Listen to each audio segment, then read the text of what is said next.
Welcome back. Well, I have a surprise unboxing today. Colleen Staver, who is one of our Sumi's angels, has recently had to give up her storage space. So, I am the beneficiary of the overflow. How lucky for me. Now, I have a sharp knife. I have a cat in my lap who has seen all of the bubble wrap. And I have an empty box that I can put things in. And naturally, he's been in the box. So he is here, more than willing to help. Audience, say hi. There we go. All right, here. Show them what a good cat looks like. Well, pretend. All right. So, when we get back, and the jiggling of the camera, he is rubbing up against it to get cuddle. So that's what's going on there, and you shouldn't do that. All right, when we get back, we are going to start unboxing. And Audie's going to...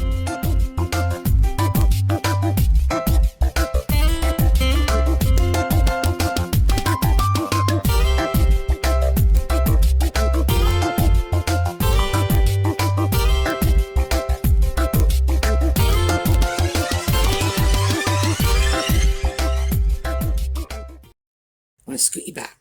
No, all right, no, I'm going to scoot you back. All right, there we go. Okay, let's start. There are, by the way, 3 boxes. I have 2 of the boxes here cut open. So we're going to see how far we get. We could end up finishing this up tomorrow. I expect we will. Now, the great thing about Colleen's collecting and acquiring is she has the same general fondness for Asian china that I have. She also told me she was going light on the tape, which is good because Audie likes to play with the bubble wrap, but he doesn't like tape because the tape sticks the bubble wrap to him, that's a cat's nightmare. He doesn't mind if the bubble wrap is stuck to his back, but when he gets the bubble wrap taped to his paws, he just goes crazy. So, let's see. It's over here, Audie. It's going into the box. We have plates. My good, oh, wow. Okay. Let's take a quick look at this. Mieto. I should have known. Now this, let me see if I can get this so that there we go. If I angle it properly, you'll be able to see the plate. This is a Mieto piece. Now we've discussed Mieto China before. The Mieto company was formed when 2 of the top Noritake artists broke away and made their own company. So as a consequence, there we go. This is among the finest Japanese china that's out there. It's absolutely beautiful. Noritake is a much better known brand, but Mieto is the best of the Noritake. And this is lovely. This is absolutely wonderful. And you do see odd combinations of color like this. We've talked about this sort of cream band, and this one is more yellow than cream. The light I'm using is a very yellowish sort of light, and for some reason it bleeds the yellow out of the plate. You would think it would do the opposite, but it doesn't. Very, very pretty combination. So that's great. I have a feeling that is going to end up going on a tidbit tray if I can find some pieces that are as nice. This Mieto also. Notice it has that classic Noritake pattern. And that's the tree, the shack, the water. This one, no shack, just tree and water. It's a nice, simple design. Tans and browns, exceptionally pretty. So let's get you over there. Audie's nose is in the box, by the way. He hasn't jumped in yet, thank goodness, but it's only a matter of time. This is beautiful. What are we looking at here? Okay. Chinese. Very nice. This is a pattern that you see in older Chinese stoneware. This is not stoneware, and it's not an older piece. It's simply an old pattern. These beautiful chrysanthemums and cherry blossoms, mostly black and red. Very, very nice. And I'm quite certain I have some plates that go with that. Now, this looks like Noritake. Let's see. Yes, Noritake. Beautiful. And Noritake, again, we've got that cream band around the edge.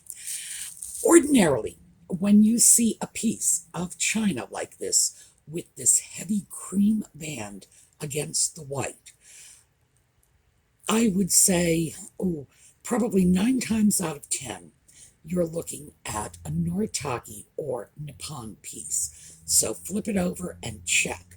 Very pretty, wonderful gilding on this. Ooh. Let's take a look at this one. Reticulated, beautiful colors. Germany. Hopefully you can see this. Heavy oranges and yellows. Once again, that light is playing with the yellows because the yellows are actually quite strong on this. Beautiful reticulation. Gorgeous, gorgeous design. The floral design reminds me of the designs that were very popular in the colonial America period. These sort of stylized tulips. It was an unusually popular design in stitchery. So this is great. Well, they're all going to be great because Colleen has fabulous taste. Oh my. What are we? Okay. Teo, yes. This is a Teo Nippon piece. We've got some of the elements that we see a lot in Noritake china. We have the lake, we have the boat. That's definitely a castle and not a shack. This is a beautiful, beautiful piece. Strong colors, very interesting design. And we've got our little rushes down here at the bottom. Oh, this is great.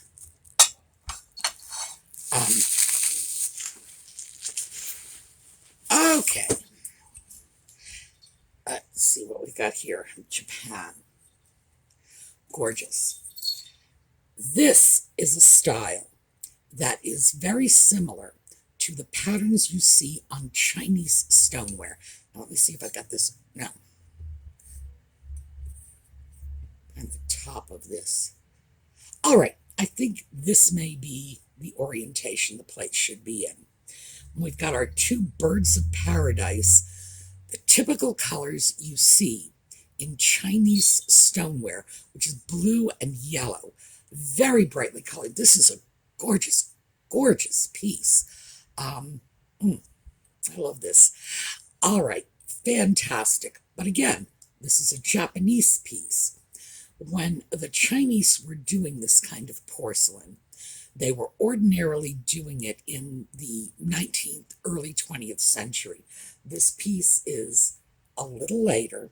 We're looking at fairly early 20th century, probably about the 1920s, certainly no later than the 30s. Gorgeous, gorgeous plate. All right. So I'm going to set these aside and grab another box. That was not a full box. that was a box contained within a box. So there's lots and lots more. Okay, we have another small box. And again, that was a box that was contained within a box. So let's see what we've got here. A lovely little saucer. It's going to be hard to show this because there's so much gilding. The light is going to catch this. This is just a wonderful gold rim. The marking on it, although I'm going to have to expand that to be able to read it, it is in German, which means that it's Germany, Bavaria, Austrian, one of the German-speaking countries. So, and who knows, it might even be Swiss. I don't see a lot of Swiss porcelain. I really don't. I'm sure it's out there, but it just doesn't cross my path. But meantime, this is a great little saucer. And, oh, I would say offhand we have a cup with it. Oh, yeah, we do. Austrian. It says Salzburg in there. So, yes, German-speaking country, but not Germany. Again, all gilded around the edge. The gilding's in beautiful condition. This is just a fantastic little set. Now, we have, ooh, we have geisha ware. This is, as you can see, there are no geishas in this, but this is an example of the geisha ware style of Japanese porcelain. Beautifully done. And what this has in common, the reason I say it's geisha ware style, is it's the same colors, the same sort of wavy, sort of sloppy border. In this case, it's not sloppy per se. The border is styled this way on purpose. And the flowers, because they're chrysanthemums, are very typical of Japanese porcelain. The Japanese really love them. This is a nice little saucer.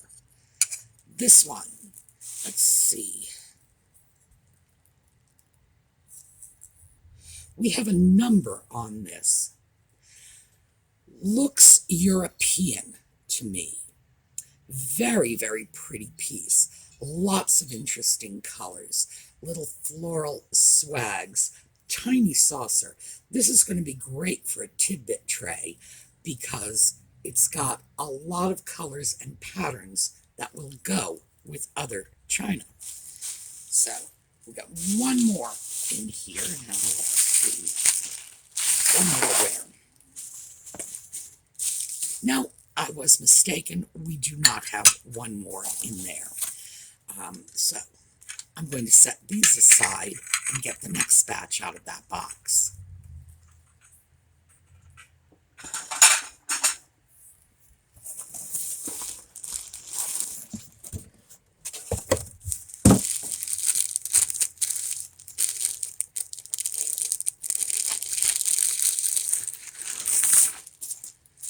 Okay, here is our next batch.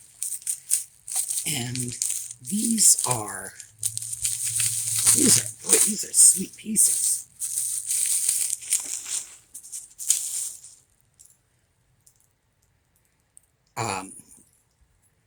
This is a Japan bowl. Now, let me see if I can. Okay.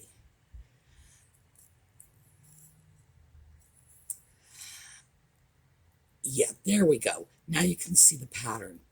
Very subtle pastel design. This would be a little fruit bowl. Again, gorgeous piece for a tidbit tray or something. Very nice. The design does not look like the typical items that were imported from Japan. Looks more like the pieces that were brought in during the Nippon period. Very pretty piece, very delicate, subtle pastels, nice. Let's see what else we've got. Ooh, you are pretty, and you are Noritake. This is one of the Noritake China patterns. The Noritake company did a lot of full service China. So a piece like this would be part of a set of anywhere from 80 to even 200 or more pieces of china. The Noritake company really had a very large piece of the China service import market. And as you can see, there was a reason for it. These designs are, well, they're beautiful, they're intricate, and this is the sort of thing where, if you laid this out on your table, people knew you meant business.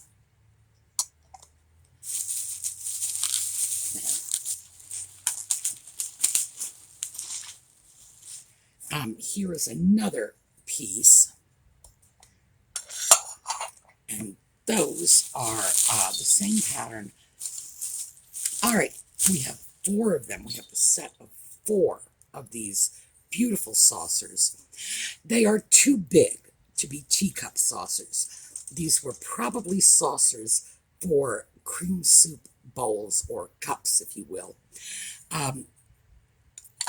The cream soup cups were very similar to a regular teacup.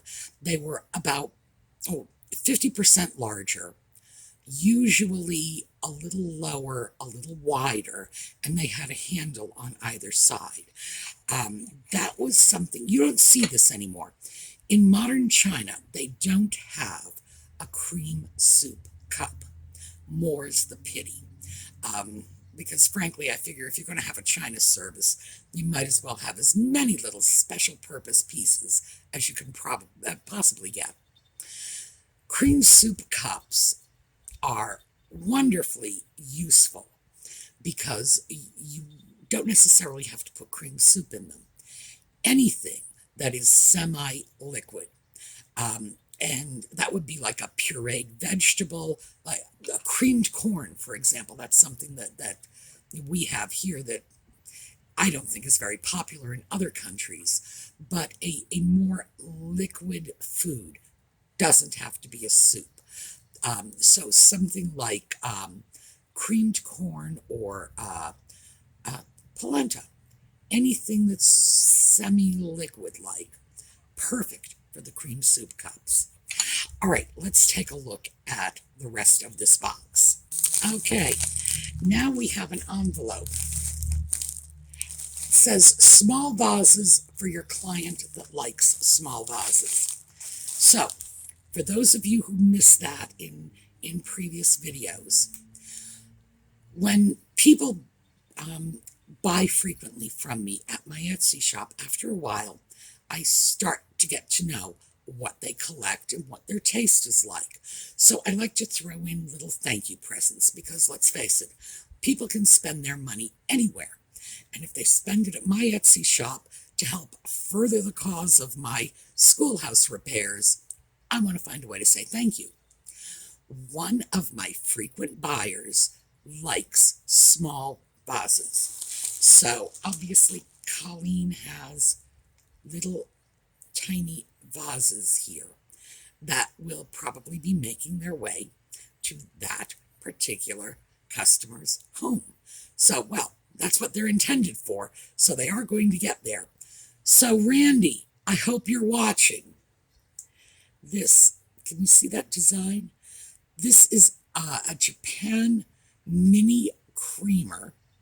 Beautiful piece. This is a very mid-century design. It's a wonderful sort of mid-century modern abstract.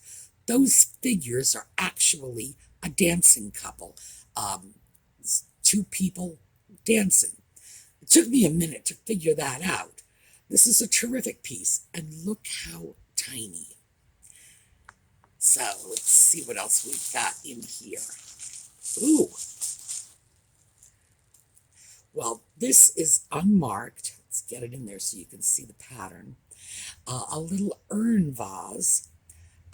That's actually remarkably pretty. Very, very sweet little thing. When I go out, shopping, looking around for stuff, I always keep my eye out for pieces that I think are going to make nice little thank yous to go into, the purchase boxes for my frequent buyers. Here, let's take a look at that. All right, this is a dark pink. If I hold it back, you can see the color a little better. And it has these wonderful little Capodimonte style flowers. These are flowers that are applied. Flowers are made separately. So the body of the vase is made first. Then the little flowers are created separately, attached to the vase, and they're all fired together. And that is a style that was pioneered basically in Capodimonte, Italy. And let's see, this is German. Nice little German piece.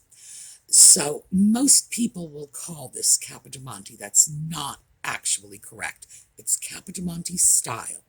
In order to actually be Capodimonte, it has got to come from Italy. But that is a really nice little piece. The condition on this is terrific, as is the other pieces. And here we have a little shoe. Just a little shoe vase. Very, very cute. All right, let's see what else we've got, because we've got plenty more in this little envelope. Ooh, look at this. Here, let's get this back so you can see that it's pink. I'm going to have to figure out something to do with that light. The yellowish light does the best approximation of daylight. And of course, it's a very, very overcast day, so I need pretend daylight, but it really distorts the colors of anything I'm filming. So this is a wonderful baby pink piece. Beautiful. Just a little vase. Put a little dandelion in this or something. Actually, this particular customer just has a little collection of vases. And I assume she just displays them with or without the goodies. Ooh, here. This. Now, this looks like Germany. This is another Capodimonte style.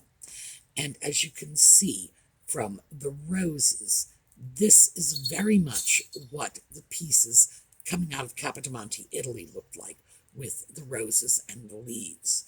Another sweet little piece. Rather looks like a castle turret, I think. And here, a teeny tiny, what is this? Blueberries, I think. Teeny tiny little sort of American colonial piece with little blueberries on it. Now, let's dig in here and see what else we've got. Oh, another piece, classical urn style. This is, gosh, I'm going to want to take a look at this in daylight. It looks like it's lusterware. It's not marked. It's very hard for me to tell if it's lusterware because it's yellow and we've got that yellow light. So, but it looks like it may be lusterware, which would be great. Beautiful classic urn shape. And this. Now, what are you?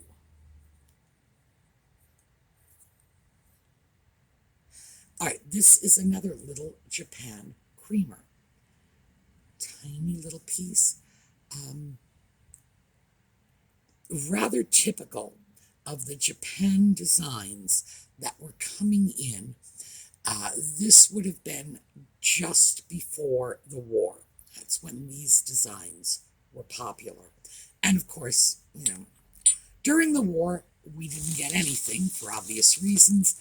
After the war, the pieces we got were occupied Japan pieces, and then in modern times, now we're getting all of the best electronics. This one, let's see if we can get that in so you can see the design. It's little rosebuds. Actually very pretty, so let's see if we can get it now. All right, maybe you can see it a little better coming back out of the light a bit. Very pretty colors. A very unusual shape. So I like that. That is different. Let's see what else we got in here.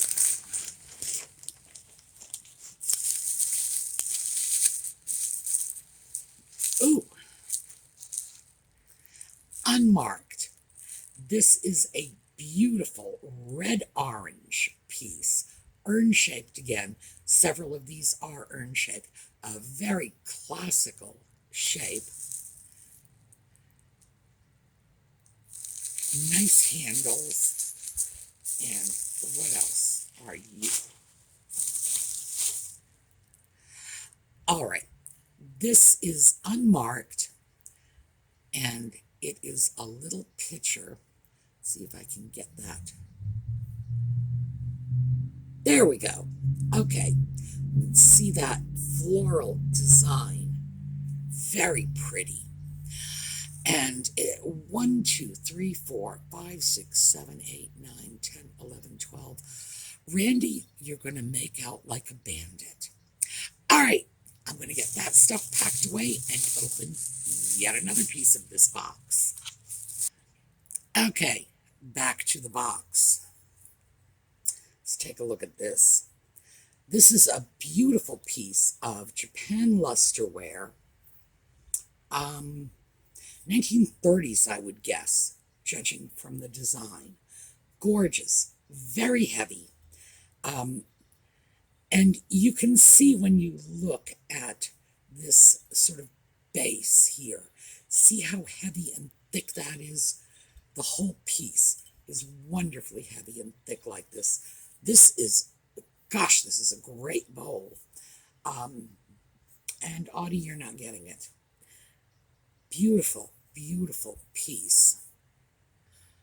Okay, what we have in this package is 1, 2, 3, 4, 5, 6, 7 Chikara-machi saucers. Chikara-machi is one of the Japan porcelain companies.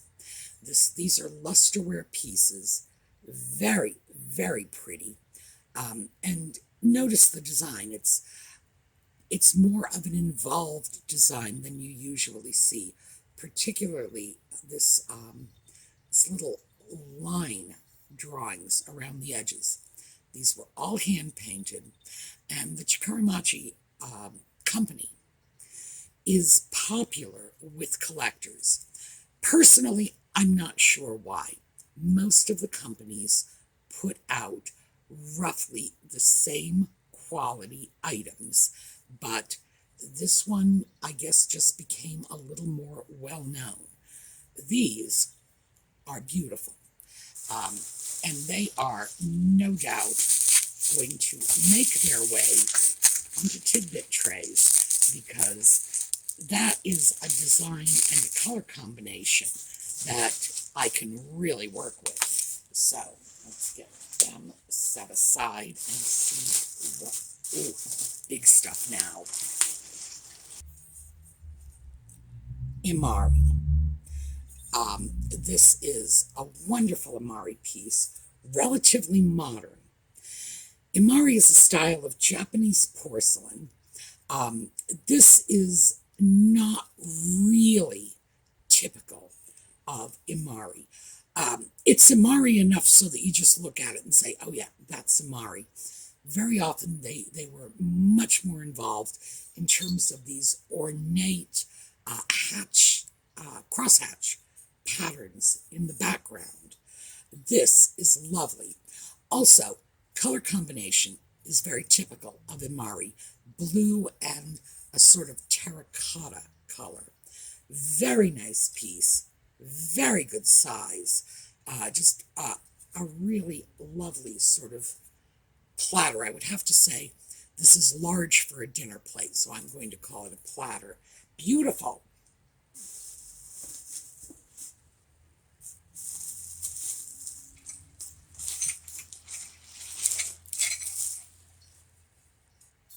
Okay.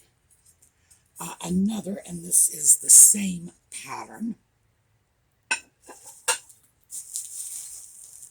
And the third. Same pattern, so we have three very large Imari platter plates here. Or who knows? They may just be huge plates for people who like big dinners. And that was, what's that? That was 2 boxes worth. We've still got another large box, and we will pick up on this later. Now, much of this, as you can see, is china that will go into other items. In other words, they will become tidbit trays. They will become little thank you gifts going out into packages. Most of them are not going to end up available for sale as is, although certainly some of them are. So, thank you so much, Colleen, and we're not even done yet. All right, remember, the giveaways are still going on over on the Sumi's Angels Facebook page. So get on over there, sign up for the giveaways. They do silly little contests. It's just, it's nothing extraordinary. In other words, you don't have to dig out the encyclopedia to win the contest. But go over, have some fun, check these ladies out. It's a wonderful Facebook community. And this is our holiday giveaways so we can spread the joy. We are going to take a look at a little slideshow on our way out. We'll find something interesting, something pleasant and calming. And we will see you again tomorrow. So have a terrific day.